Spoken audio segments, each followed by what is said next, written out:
In this video, I'm going to show how to write a Monte Carlo radiation transport code from scratch. At least I hope to do that during the course of this video. And we're going to look at a simplified case because this is not going to be a very long video. And we're going to look at the situation of the transport of thermal neutrons in water. And we're going to look at how far thermal neutrons travel if they emanate isotropically from a point source. So let's get started. We're going to create a new script, and I'm going to call this, let's just save it straight away. I'm going to call this thermal transport.m and put a comment at the start, thermal transport of point neutron source. And I'm going to use straight away the mean free paths for thermal neutrons in water. Now there are two of them. There is the mean free path that a neutron will travel before it is absorbed. I'm going to call that lambda A, and that's 45 centimeters. I'm going to use CGS units for this code because that's more convenient for nuclear physics. So I'm going to call that mean free path for absorption. And I'm going to say that lambda S, got the D there, lambda S equals 0.3, which is the mean free path for scattering. So of course if I only had absorption, then the neutrons, if they were say travelling all in one direction, would continue travelling that direction for a typical distance of 45 centimeters and then would be absorbed. So we would know how the intensity would vary as a function of a distance with an analytical calculation. But when we include scattering, things were a little bit more difficult. Now what we do to transport the neutrons is we're going to take exponentially distributed steps according to the total mean free path. So in order to calculate this, we're going to calculate some intermediate variables. I'm going to call, these are the macroscopic cross-sections. So I'm going to call those sigma A, which is the macroscopic cross-section for absorption, which is simply 1 over the mean free path. And sigma S is equal to 1 over the mean free path for scattering. And the total cross-section, I'm going to call that sigma T, is equal to sigma A plus sigma S. And we can understand this by thinking of the those two areas as being additive.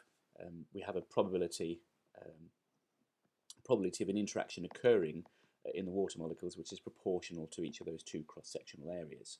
And these are the macroscopic ones, so we've multiplied implicitly by the number density of the water molecules in the water. Now we could calculate those numbers directly by using the microscopic cross-sections, but we're not going to do that here. So the total mean free path, lambda T, is simply equal to 1 over sigma T. And notice that this total mean free path is going to be shorter than either of the separate mean free paths for absorption and scattering. So just run that to see what it's doing. And you can see on the right that it's calculating the absorption cross-section, the scattering cross-section, the total cross-section, which is the sum of those two, and we have a total mean free path of a bit less than 0.3 centimeters. Now, I guess I should do clear all and close all at the top as we normally do, just to keep things cleaned up after ourselves as we go. Now we're going to start neutrons from the origin.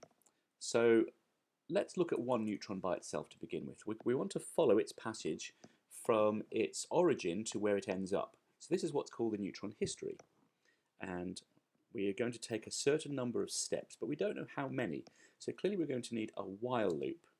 So while, and I guess we'll need a flag for this neutron, so we'll say while not absorbed, and I guess we'll go to the command line here, and we'll just remind ourselves how a while loop works. Help while, and you can see that the while expression, while the real part of the expression has all non-zero elements while it's true. So while not absorbed, I guess we want to say while not absorbed equals 1. Okay, And I guess before we start that, we need to say straight away that initially, of course, it hasn't been absorbed yet, so we'll set not absorbed equals 0. And since the neutrons are each starting from the origin, we'll say that the initial position, x equals 0, y equals 0, and z equals 0. Now I'm not going to follow the individual steps each neutron takes. I'm simply going to update its position until it gets absorbed in this case. But in principle, I could put something like x, x1 here, and I could have xi at the bottom here. But I'm not going to do that in this case. You can see, I'm sure you can appreciate you might be able to do that. So I'll put an end at the end there. And for each step, I'm going to calculate an isotropic step which is exponentially distributed. So for each particular step, I'm going to call this step length. In fact, I'm just going to call that S because it's a bit shorter, isn't it? S is equal to minus lambda t times log of a random number. So that's my exponentially distributed step size, and I want to choose an arbitrary direction. So I need a theta and phi to go with that. So theta, the angle that the neutron happens to be going in, is going to be the arc sine of -1 plus 2 times a random number. This will give us the correct uniform distribution, I hope. We'll have to check that in a second. And phi is equal to 2 times pi times a random number again. And I'd like to, let's just see what the theta values look like. So I'm just going to grab those, and I'll go to the bottom here, and I'm just going to make a table with 1,000 of those random numbers, just to remind myself, excuse me. So I'm creating 1,000 of these numbers, and I'm just going to histogram them to see what they look like, to see what values that we get. And you can see they lie between minus pi and pi. So 0, where I have a larger density of those numbers, occurs at the equator. So this tells me how to convert that theta value into the appropriate x, y, and z value. So when theta equals 0, then z equals 0. So that means that z should be, in fact this is dz, because this is the distance travelled, is equal, goes as, let's have a look back at this on the right here. So when it's equal to 0, z is 0, so it should go as sine of theta. And of course the distance is s times sine theta. So therefore dx equals s times cos theta times cos phi, and dy is equal to s times cos theta times sine of phi. So what have I done here? I've created, let's just clean up the code a little bit, I've created a distance for the neutron to travel and a random direction, and then I've converted that into a step in x, y, and z. So I'll just clean that up a little bit by putting the z at the bottom, just to make it make it a little bit less confusing. So all I have to do now to move to the neutron to the end of the step is to say x equals x plus dx, and so on. Y equals y plus dy, and z equals z plus dz. Now the idea of a mean free path is, of course, is that at the end of that distance something has happened. So I have to apply a physical process at the end of this step. So at the end of the step, I ask myself a question: has the neutron been absorbed? Well, how do I know the probability that that neutron has been absorbed? Now, if you look up here, if the mean free path, if it's only scattering that was occurring, then it would have a short mean free path, and at the end of each step, the particle would scatter, and it would just continue to scatter, and it would continue to move, and we're going to assume that at the end of each of these steps, the neutron, the resulting direction is also random. So because the neutron is thermal and we're going to assume the water which it's travelling in, is at the same temperature, these two things are in equilibrium, then loosely speaking, the direction the resulting neutron comes out at after it's been scattered is random in direction. So all I have to do here is I simply have to choose the relative probabilities of absorption and scattering. Well, that's quite easy to work out. What I have to do is I roll a random number. So I say if a random number is less than sigma A divided by sigma total. We'll have to just check this is the right way around. So what are we trying to say? If this is a number between 0 and 1, and this number on the right is what proportion of the total macroscopic cross-section is the absorption. So what we're saying is if the particle is if we roll the dice and the particle is absorbed, then we wish to stop this calculation. So if this random number is less than this ratio, then we're going to say that it's absorbed. So what we'll do is we say,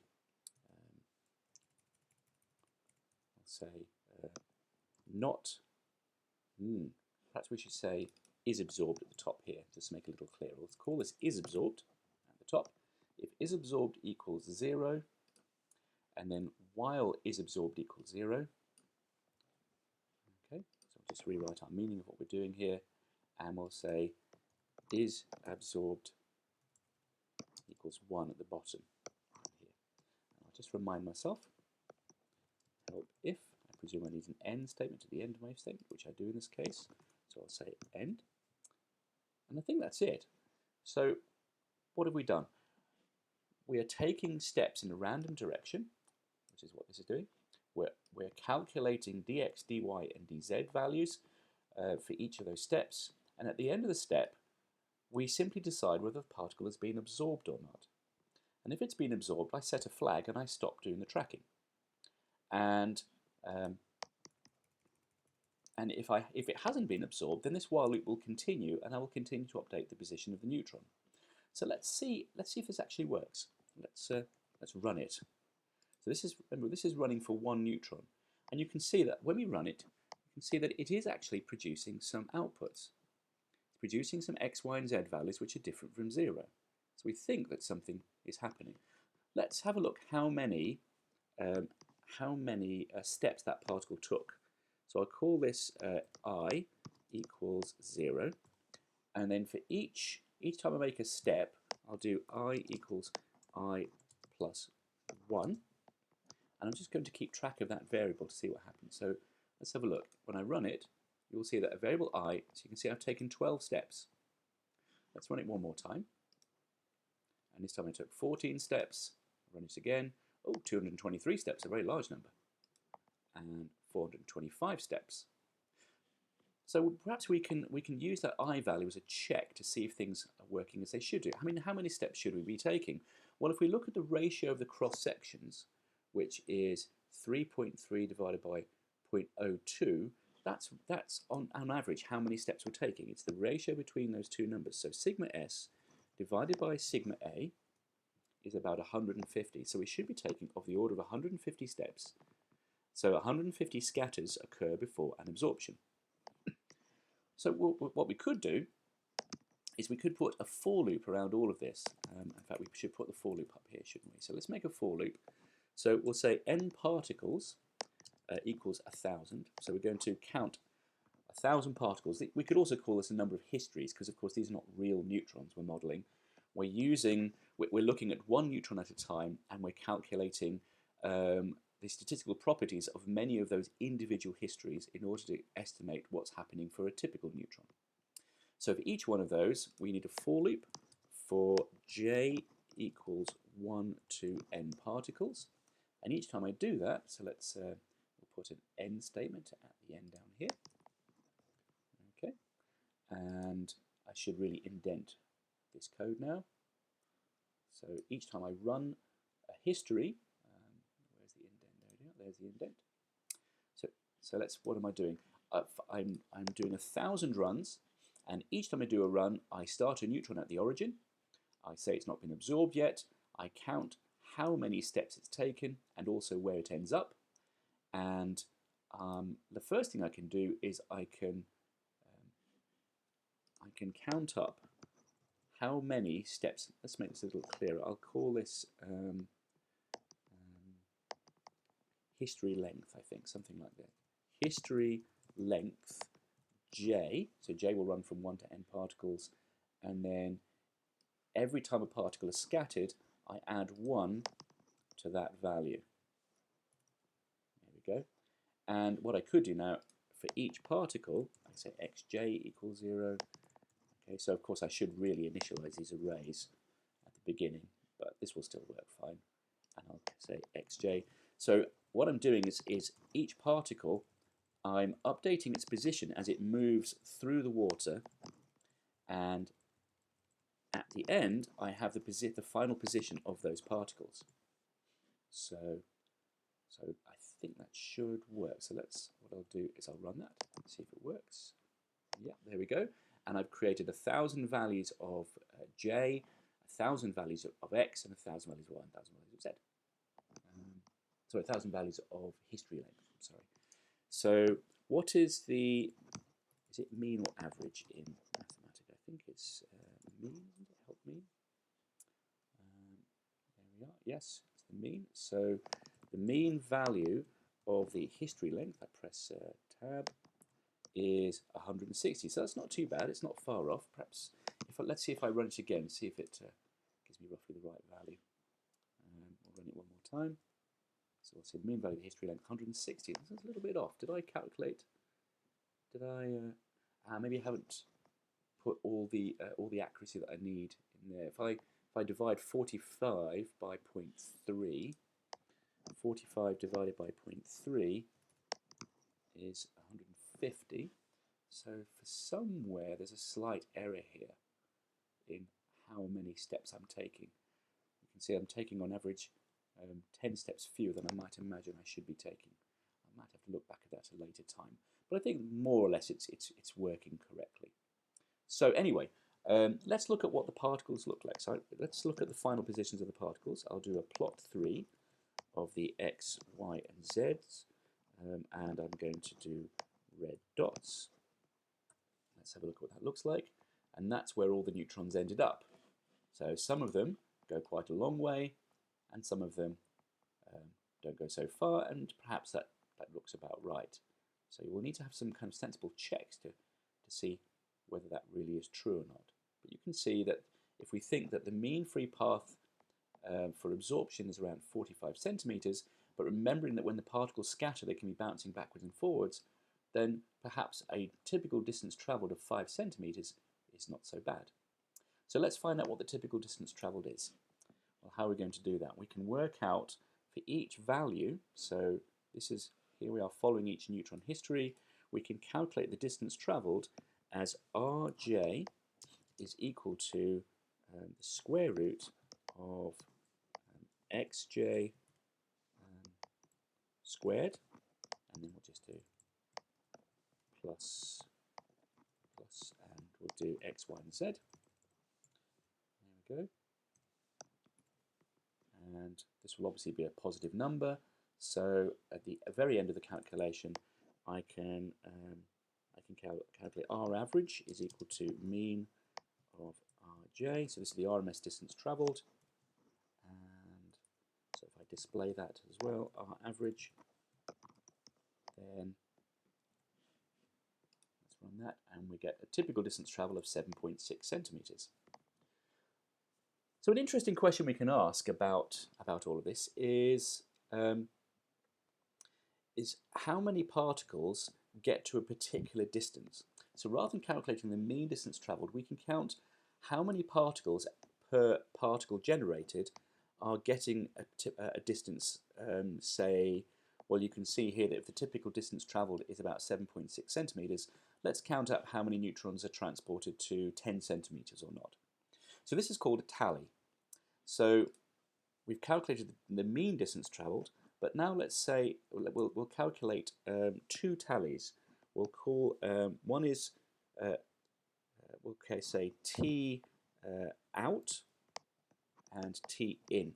So by which I mean this is the number of particles greater than 10 centimeters, and this one is the number of particles that didn't make it 10 centimeters. So in order to do this tally, we need to, when we do our for loop here, we need to initialize before we start actually. So it has to be outside this for loop. We need to initialize, we need to say that T out equals 0 and T in equals 0. So what we have to do is we have an if statement that says if Rj is greater than 10, put an end here, and we'll just tab in here, and there we go, and we'll say else. So if the particle travels more than 10 centimeters, then we add 1 to this tally, T out plus 1. Otherwise, we add 1 to the other tally. And see if that works. We'll just run it to make sure it's working. Now let's check that everything is as it should be. T in plus, oops, let's go to the bottom here. T in plus 1. So T in plus T out should be equal to 1,000, which it is. Let's just check that's always the case. Let's do it for a large number of particles, say 2,000, and run it again. And in fact, we probably should display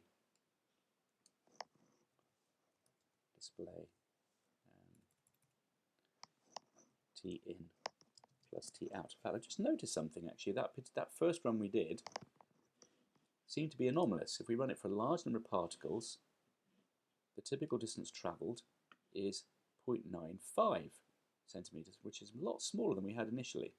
Let's see if that's always the same. Let's just do a test. So we can test to see that everything is behaving itself. We might have to debug now. So we run it again. We get 4 centimeters, 7 centimeters, 9 centimeters, 1 centimeter, 1 centimeter. Does that behave itself? We'll do without having to properly debug. Let's see if it behaves itself if I have a smaller number of particles. 6, 3, 2. So it's quite a large fluctuation in the mean distance travelled. Have we done everything correctly? Let's have a look down here. So each time we make a step, we always make at least one step. So the minimum value of history length should be equal to 1.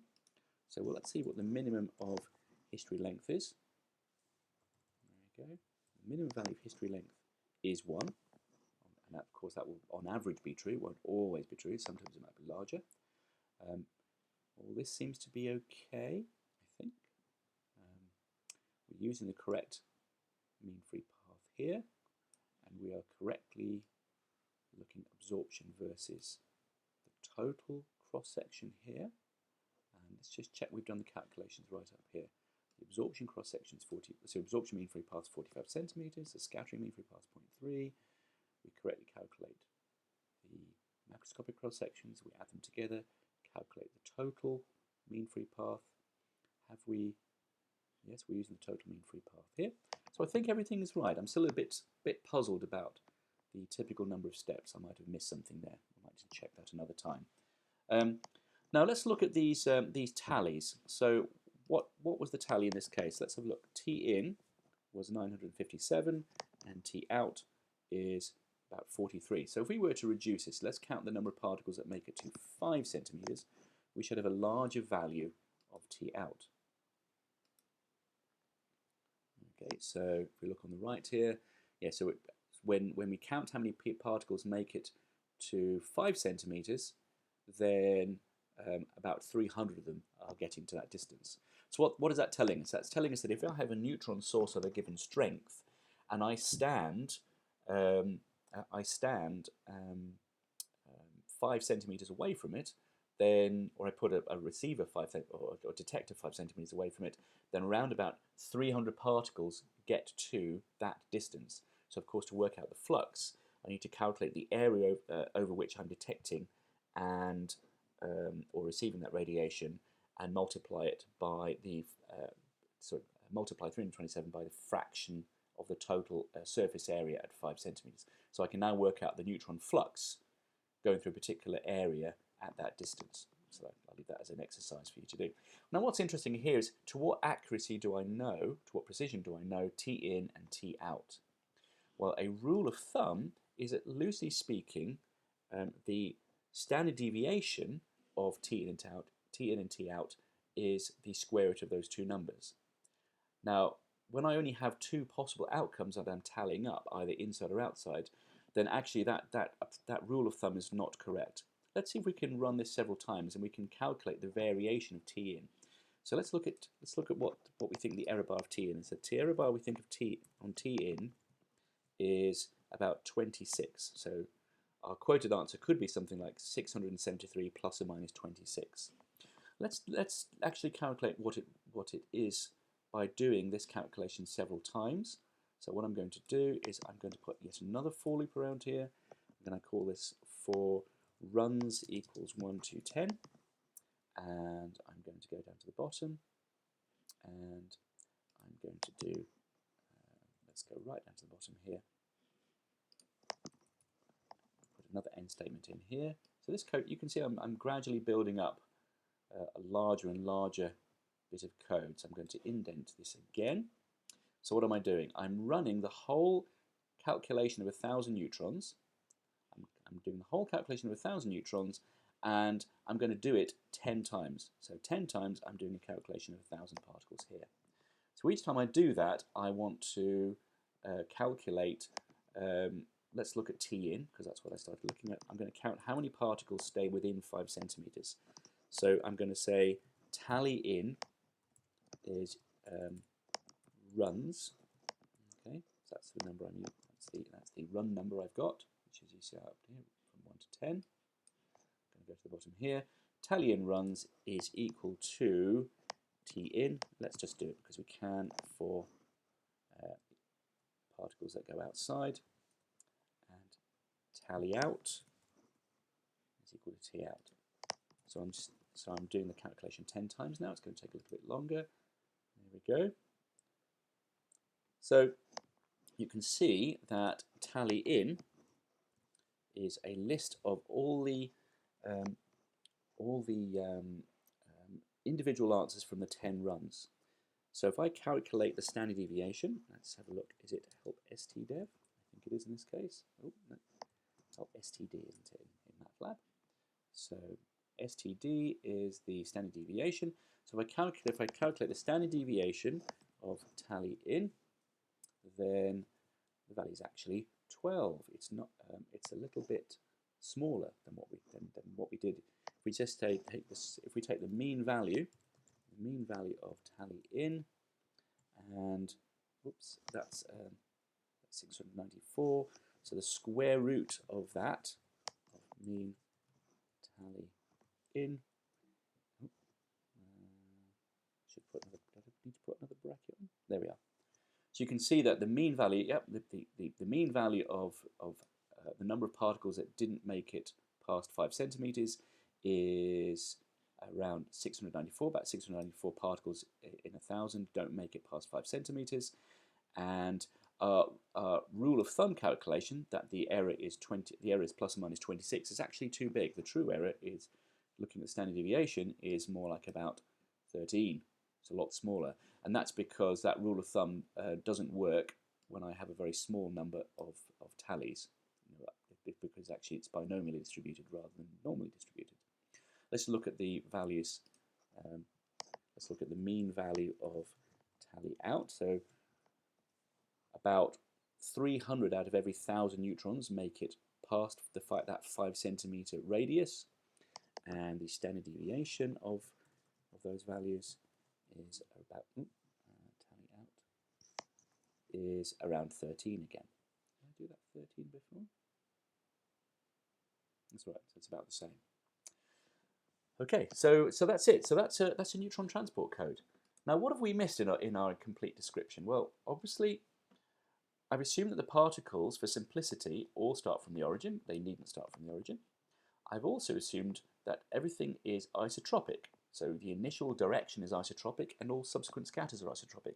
So in a real radiation transport code, neither of these things are likely to be true, but I've just assumed they are for simplicity. Now the other thing I've assumed is that there's no change in the neutron as it travels. So if we look up here, these mean free paths are considered to be constant in this model that I'm applying. They don't change, so the neutron can't change energy and therefore doesn't see a different mean free path or equivalently a scattering cross section. And of course the other thing which is true in many cases in reality is that the neutron can't do anything other than being absorbed or scattered. There are no other physical processes. There could be other things it might do, such as it might induce another neutron to appear. It might turn into other particles. So more sophisticated codes will take account of all of these things, and the sophistication in those codes arises from what sort of physical processes they treat, to what degree of accuracy they treat those processes, how the mean free paths and cross sections are divided up in terms of energy and particle type and things like that. But fundamentally, all these radiation transport codes work on this basic idea of having a particle history where I take a set of steps, and at the end of each step I decide what to do. So there we have it. We've written a neutron radiation transport code using Monte Carlo methods from scratch. And in future videos we'll show other things that we might do with that sort of calculation.